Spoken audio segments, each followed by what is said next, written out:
I never thought a simple question from my son would turn my world upside down. I thought I knew my husband, thought we were a team. But that one question, it made me realize I'd been living a lie. My heart raced, my mind spun. And in that moment, I had to make a choice. Confront the truth or keep pretending it didn't exist. I always thought our life was perfect, or at least close enough. My husband, Mark, and I had been married for 10 years, and our son, Ethan, was 7. Every morning, it was the same routine. Breakfast, backpack, kisses on the cheek, and then off to school. Mark had this way of making the simplest moments feel special. He'd make funny faces while pouring cereal or sneak tiny notes into Ethan's lunchbox.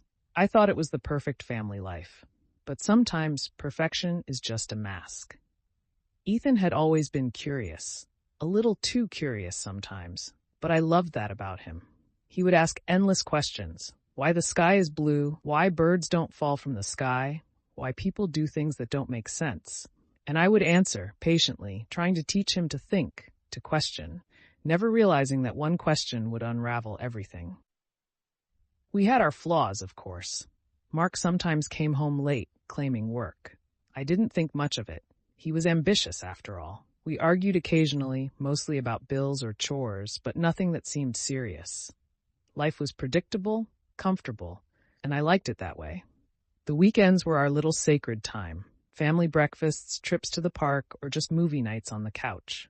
Mark was always charming, always present, at least on the surface. But beneath it, something began to stir in my mind, a faint whisper I ignored.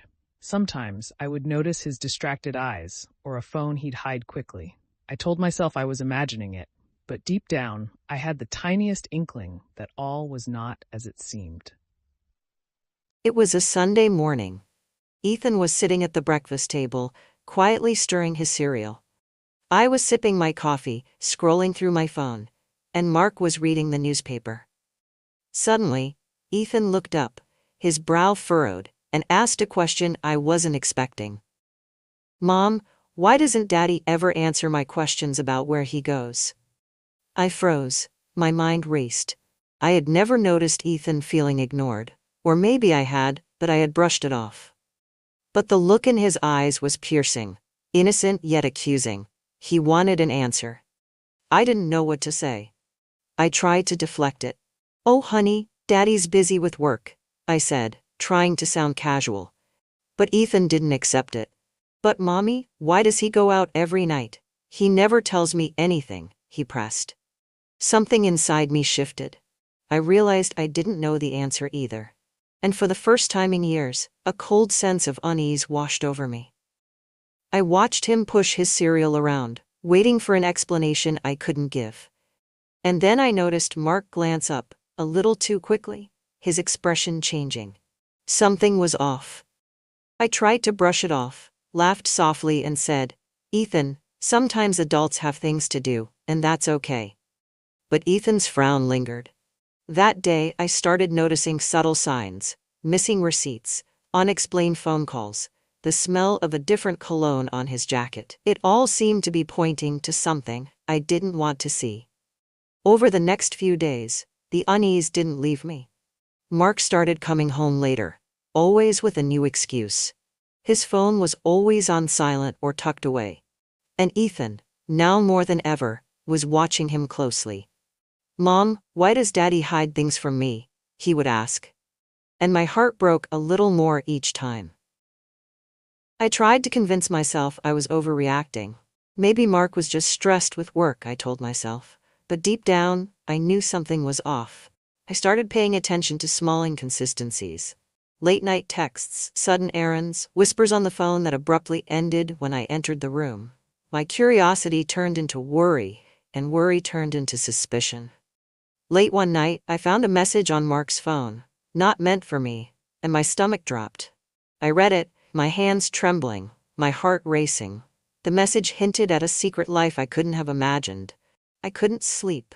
I kept replaying every interaction, trying to rationalize, trying to tell myself I was wrong, but I knew deep down I wasn't. Ethan's innocent questions haunted me. How could I explain this to him?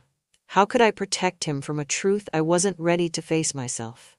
The more I tried to ignore it, the more the pieces began to fall into place. And I realized I could no longer pretend that everything was okay. The next evening, I waited until Ethan was asleep. Mark came in, tired and unsuspecting, expecting the usual quiet evening. I couldn't let it go any longer. I had to know the truth. My hands shook as I held the phone, the evidence glaring at me. "Mark," I said, my voice steady but cold. "We need to talk." He looked surprised, a flicker of guilt crossing his face. "What about?" he asked cautiously. I didn't mince words. I know about the lies. I know about the things you've been hiding. I've been patient. I've tried to ignore it, but I can't anymore."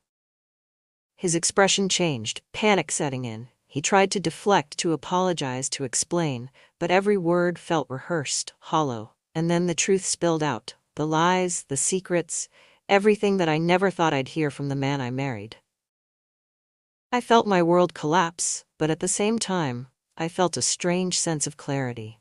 The veil had been lifted, and now I could see everything for what it really was. I realized that life as I knew it had been built on deception, and it was time to face reality. Mark confessed everything. Affairs, hidden debts, lies about work, even some personal secrets I never expected. I listened, shocked and heartbroken, trying to process the betrayal while thinking about Ethan. I knew that protecting him and teaching him about honesty would be my priority moving forward. The days that followed were difficult. I had long conversations with Mark, setting boundaries and making decisions about our future. But most importantly, I focused on Ethan. I explained in age-appropriate ways that sometimes adults make mistakes, that sometimes people hide things, but that honesty, love, and integrity are what truly matter.